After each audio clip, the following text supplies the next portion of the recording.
Welcome back to the channel. Today we're looking at some more Starfield news, a new update from a question and answer developer thing on Discord, and I basically just got a summary, so I'm just going to read over what the bullet points are and just give my thoughts on them.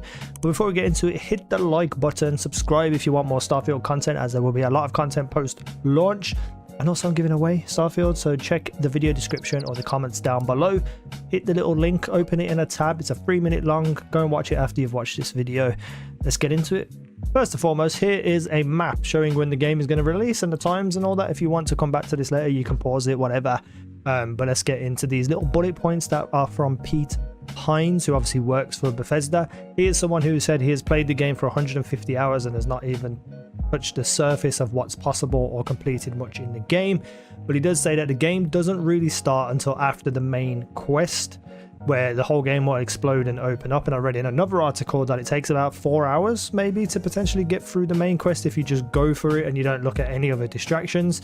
So if you wanted to just get to a place where the game blows up and expands, 4 maybe 5 hours put into the game without any distractions. And he also says that it's his favorite Bethesda main quest ever, which he knows, that's a personal preference. There's nothing on the quality of any games, it's just his personal preference. And this one's pretty funny. It's kind of like a random event that happens, which probably won't be replicated.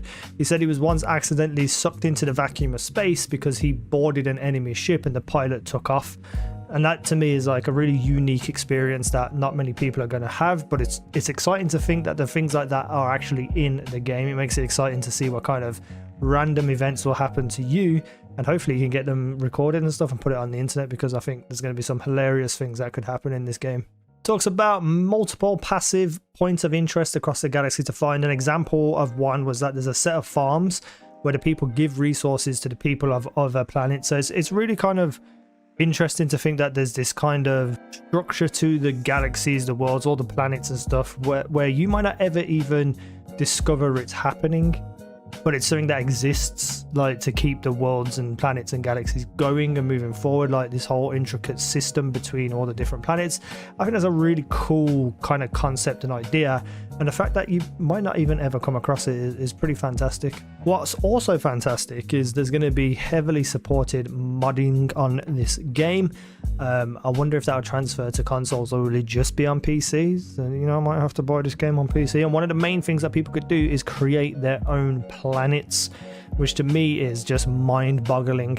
I really hope to God someone somewhere recreates Planet Namek from Dragon Ball Z, because that is all I've ever wanted in my life. But I am wondering how this modding is going to work, because a lot of these planets are procedural generated with very obvious things that were added by the developers. So is the modding going to happen like that too as well, where you can create a planet with a certain few things telling them what the atmosphere should be, what the gravity should be, and then it kind of creates a planet for you, and then you add things to it? Or can you really build it from the ground up, be able to change the topography of the areas that you want to by whim? But you can also add things like quests and people and NPCs and maybe a big city if you wish. So there's going to be a lot of fun stuff for modders, and I think I'm going to have to get the game on PC as well. Certain companions will get annoyed with you if you do bad things. Pretty typical of games of this stature, and really fun to see that you're going to have to manage your companions closely and make sure that people you like aren't getting upset with you. Lots of settlements with their own people and quests to find outside of the major cities. So there isn't a reason to explore, there is a reason to go to these smaller planets and search around the planets and just have a lot of fun and find new things. There is going to be a New Game Plus option as well. Now, New Game Plus typically is once you've completed a game and you're at a max level or whatever, you restart the game, but with all your kind of powers, abilities, weapons, and things like that. But they do say that the New Game Plus mechanics are very special. Now, we don't know what that means, but it seems like they're cooking up something pretty cool for any New Game Pluses. He also says he doesn't know if you can fly from planet to planet, as they use grav drive to jump really quickly, kind of like No Man's Sky.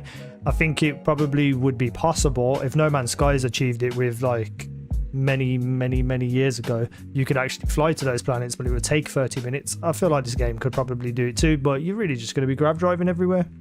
He discusses that weapon mods combined with skills are really diverse, and said that he felt like Iron Man at one stage. Now, how is that really going to work? Because Iron Man is a very specific hero to compare the game to. you know, you're going to be able to fly around with jets in your boots and fire laser beams at people? Or does he just mean that he's very technologically heavy, where he can use a lot of different weapons in different ways?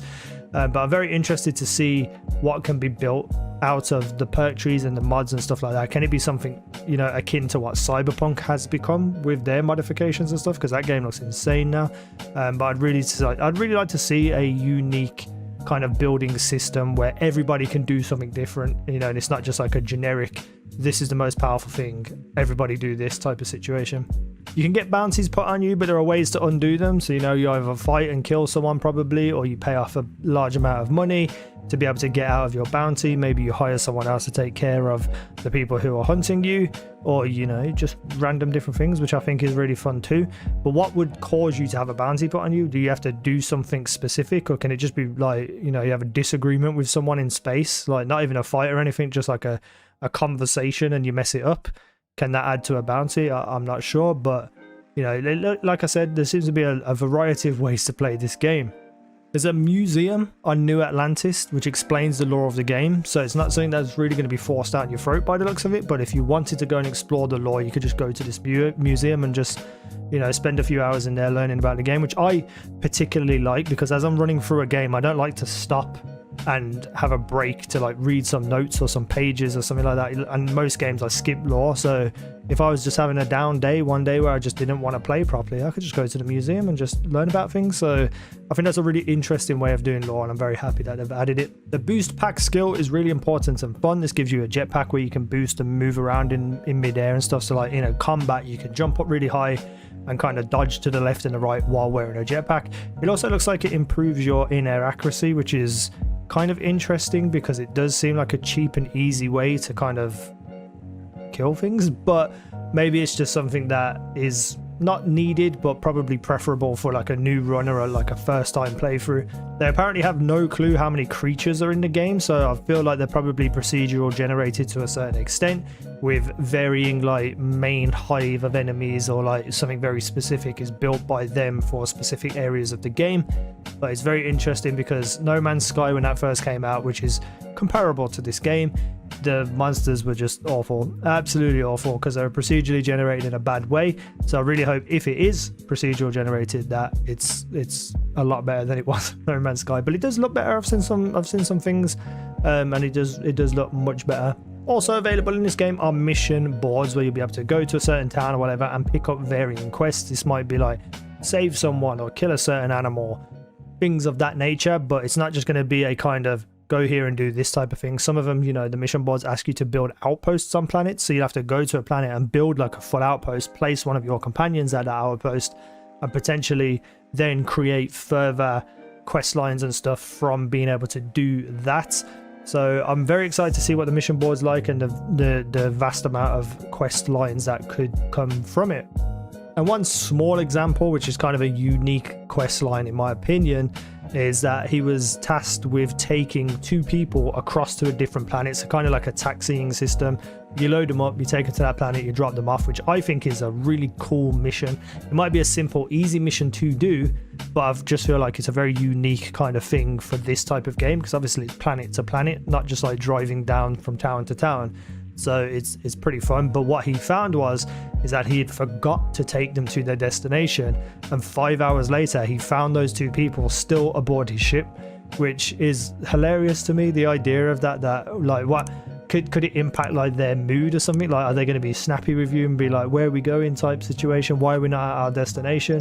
Or is the NPC AI not that advanced? I'd hope that it is, because that'd be hilarious, where they just get mad at you for not dropping them off. But exciting nonetheless. Talks about Easter eggs across the game. There's going to be a lot of them, and there's going to be no level cap, apparently, they think. Starter guides are coming out according to the German interviewer, no clue when. And people on PC who have played the game early have said performance is smooth, which is very, very important for a game of this caliber and size, especially because PC is going to have modding. You want it to run smooth. And that's it. That's everything they spoke about. And I just wanted to pass that information on to anybody who may not have read that. And it just seems like a really cool, thought out, cohesive game in my opinion, and I cannot wait to play it. I cannot wait to see the reviews. Hopefully, maybe potentially I might get an early access code to be able to do my own review, and my own review will probably consist of a lot of things tied to my autism and stuff like I've done on other games before. But regardless of anything, I'm going to be playing the hell out of this game and I'm going to be uploading a lot of videos. So I hope you guys are enjoying the Starfield content and I hope you stick around for more when the game comes out. Anyway, thank you for watching. I've been easynow. You guys have been awesome.